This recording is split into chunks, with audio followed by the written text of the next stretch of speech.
Hey everyone, have you ever felt like you're just on standby? You're in your own home, surrounded by everything familiar, but you feel completely disconnected, like you're waiting for something to happen? That was me this morning. I woke up feeling this strange mix of restlessness and curiosity, like there were answers to big questions I just couldn't find. So instead of running away, I decided to do something different. I stayed put. I decided to search for those answers right here in my own house. And what I found was mind-blowing. I realized the biggest lessons in life aren't found on some grand adventure. They're hidden in the quiet corners of our everyday lives. I want to invite you into my day.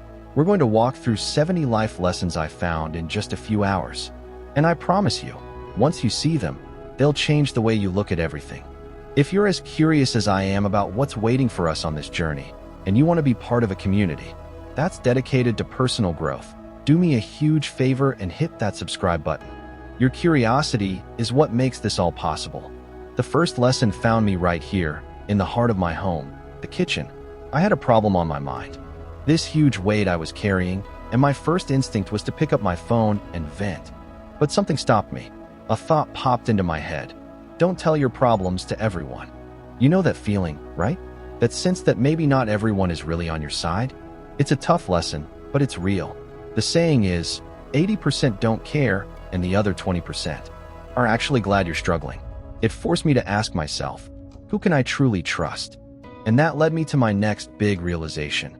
Stop looking for the good in people, and start instead looking for good people. Think about that. You've probably spent so much time trying to convince yourself someone is a good person. But what if you could just skip that step and find people who already are? It's a huge difference. It's the difference between trying to fix a relationship and finding a healthy one. As I put my phone down, I felt this weight lift. I didn't need to share my burden to make it lighter.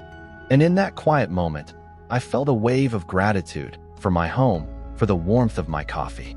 I realized that the more thankful you are for what you have, the more you attract things to be thankful for. If these lessons are hitting home for you, and you want to keep exploring, hit that subscribe button. Let's keep this conversation going and unlock more of life's mysteries together. My journey continued down the hall. I stopped at a photo of a person who used to be a close friend, and I remembered how much I had given to that friendship, only for them to turn around and say it wasn't enough. That was my next lesson. You can lie down for people to walk on you, and they will still complain that you're not flat enough. Doesn't that just hit you? It's a harsh way of saying some people will never be satisfied, no matter how much you sacrifice. That memory led me to a bigger truth. I learned that you see a person's true colors not when you're doing something for them, but when you are no longer beneficial to their life. Their mask falls off, and you see who they really are. This wasn't about being bitter. It was about learning to see the truth. I realized I couldn't let someone else's lack of value for me devalue myself. You have to know your worth. And standing here, I caught myself doing something we all do, comparing my life to someone else's highlight reel online. That's another lesson right there. Every second you spend comparing your life to someone else's is a second spent wasting yours. It's so easy to forget that your life is your journey, and it's completely unique. If these insights are making you see your own life in a new way, you're in the right place. Don't miss out on more videos like this. Go ahead and subscribe to join our community of curious minds. My living room is where I do a lot of thinking, and a lot of overthinking. I was replaying a decision I made years ago, a mistake I felt so much guilt about. But then this thought just landed on me. No amount of guilt can change the past, and no amount of anxiety can change the future. It was like a light switch turning on. We waste so much energy on things that are already done, or things that haven't even happened yet. What if we just stopped? And that led to an even bigger, more freeing lesson. The greatest mistake you can make in life is to be continually fearing you will make one. How many opportunities have you missed because you were too scared to take a chance? I realized it's better to make a decision and then work to make it right than to never make one at all. You know, what I realized today is that life lessons don't always hit you over the head. Sometimes, they're the gentle lessons that repeat themselves until you finally get it. And it's not the mistake that defines you, but how you respond to it. This was a day of quiet acceptance, of choosing to let go of what I can't control and focusing on what I can. If you're still with me, it's a sign that this message is meant for you. We're building a community of people who are committed to growth, so don't miss out. Hit that subscribe button now. Later, I went into my bedroom, a place that's always been my sanctuary. I sat down and just looked around, and a new thought hit me. Be happy on your own. Don't seek out someone else to validate your existence. I used to believe I needed someone else to feel whole, to fill the quiet spaces. But today, the silence felt peaceful, not lonely. This was a profound lesson in self-worth. I realized I had been placing the burden of my happiness on others. And that's a recipe for misery. The more you like yourself, the less you'll need others. And you're not responsible for what other people expect from you. You have to be content in your own company. And if you need someone else to be happy, that's what will make you weak. I also realized that I wasn't trying to be the person I was before. I was trying to become the person I was meant to be now. Because as they say, you can start your life over any time you want. This was a moment of quiet resolve, a choice to start being the person I actually want to be today. If this idea of finding peace on your own resonates, you're not alone. Hit subscribe and join our community. Your support helps us all on this journey of self-discovery. I went into my study, and I found a stack of old letters from someone who had really hurt me. The anger I had held onto for so long flared up, a familiar, bitter fire. But then a new thought entered my mind. Inner peace begins the moment you choose not to allow another person or event to control your emotions. This was a lesson about power. By holding a grudge, I was giving someone who hurt me continued control over my peace of mind. I realized that forgiveness wasn't for them, it was for me. It was an act of liberation.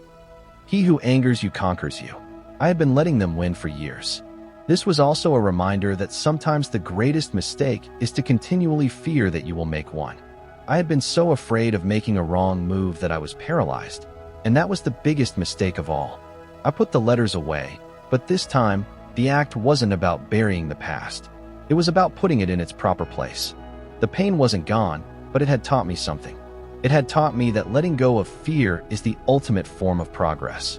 If these insights are helping you let go of your own past, please show your support by subscribing. We have so many more lessons to share with you. My journey continued into my small backyard, a place that was a bit of a mess. As I started pulling weeds, I thought about all the relationships in my life that were just like these weeds. Draining, taking more than they gave. I had a hard time saying no, and was often worried about being liked. But today, I had a new resolve. Sometimes, you just have to say no and ignore the guilt trip that follows. This was a lesson about setting boundaries. By tolerating too much, I was teaching people how to treat me. I had to learn to protect my time and priorities, even if it felt uncomfortable. Because often, the right thing and the hardest thing are the same.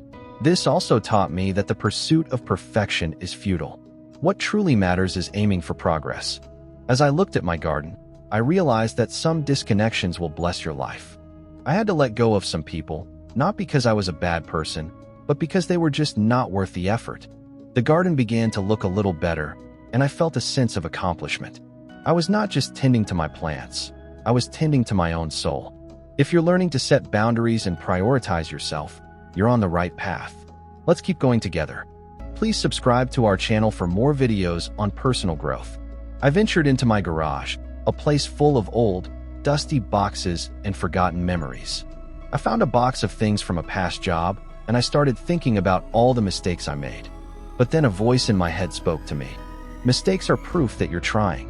This was a powerful lesson in imperfection. We are so hard on ourselves for our failures. But what if they are just part of the process? I also realized that I had spent so much time blaming others for my problems. But when you blame someone else, you're giving them power over you. You're allowing them to define your happiness and well-being. So I decided to take responsibility for all of my problems. It wasn't about being a victim. It was about being in control. I also thought about how I used to try so hard to be perfect. But that's a disease. Perfectionism is a disease. Procrastination is a disease. Action is the cure. I had to stop overthinking and start doing. I had to learn to take care of my body, my mental state, and my mind. I had to realize that I am the only person who has to be with myself 100% of the time, so I should start liking who I am. If you're ready to let go of perfectionism and embrace progress, then you're in the right place. Don't forget to subscribe for more videos that help you grow. By the end of the day, I felt like a different person. I hadn't left the house. but I had traveled to the furthest corners of my own mind. I hadn't solved all my problems, but I had learned how to think about them differently. The initial restlessness was gone, replaced by a deep sense of peace. My home, which once felt like a cage, now felt like a sanctuary. I had learned that you can't love someone enough to make them love you back. I had learned that the more you like yourself, the less you'll need others. And I had learned that my story is my own, and no one else gets to hold the pen. The life lessons I found today weren't just a list. They were a roadmap to a more peaceful, more authentic life. I hope that by sharing this, it gives you a moment to pause and reflect on your own life. Because the magic you are looking for isn't out there. It's in the work you are willing to do on yourself. And it starts today, right now. Remember to subscribe for more videos on how to live your best life. Thanks for watching, and I'll see you in the next video. Thanks for watching. Hit the bell icon for the daily updates. Please do like, subscribe, and share with your friends.